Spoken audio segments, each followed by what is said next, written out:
So once you've configured the GoToW setup page and you've set your web sync schedule, once you've added our webinar history to contacts and leads on the related list, once you've added the inline Visualforce web history or webinar history to accounts, and once you've added our invitation and registration buttons on the list views and the detail pages on leads and contacts, you're ready to come to this page right here, the GoToWebinar users page.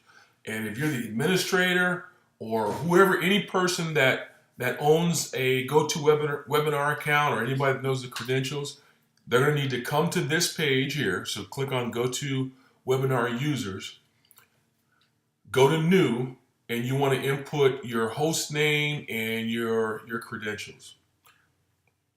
And so the host name does not have to be a formal name. That could be a department or a group or whoever's driving the training or driving the webinars. But insert your GoToWebinar account credentials here, the username, the password.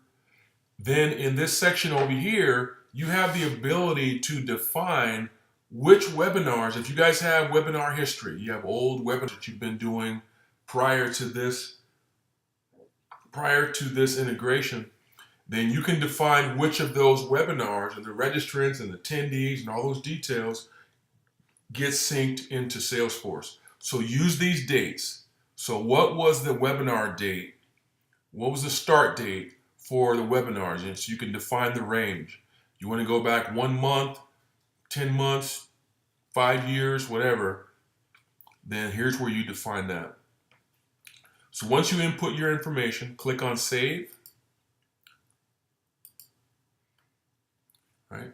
Then what you want to do is click on this button, Get/Renew Access Token. So you're going to click on that button.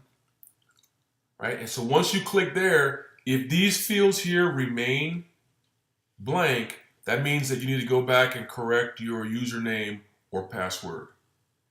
If you've done this correctly, then this will populate.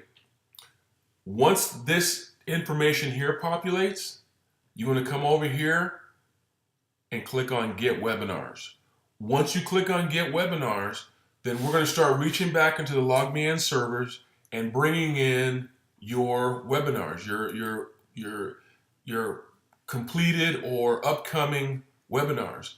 And so once the data starts coming in, you're going to click on GoToWebinars, and you're going to look probably on the past webinars first. So initially what you're going to just see is the title. Okay. Then after a couple of minutes, the other fields are going to start populating. You're going to start seeing the number of attendees. So all the data doesn't come over just in one foul swoop. It takes time, especially if you have hundreds or even thousands of webinars, and you have polls, and you have surveys, and you have Q&A. So be a little bit patient. Give it, I'd say, 5 to 20 minutes. Come back in and check, and this should be all populated.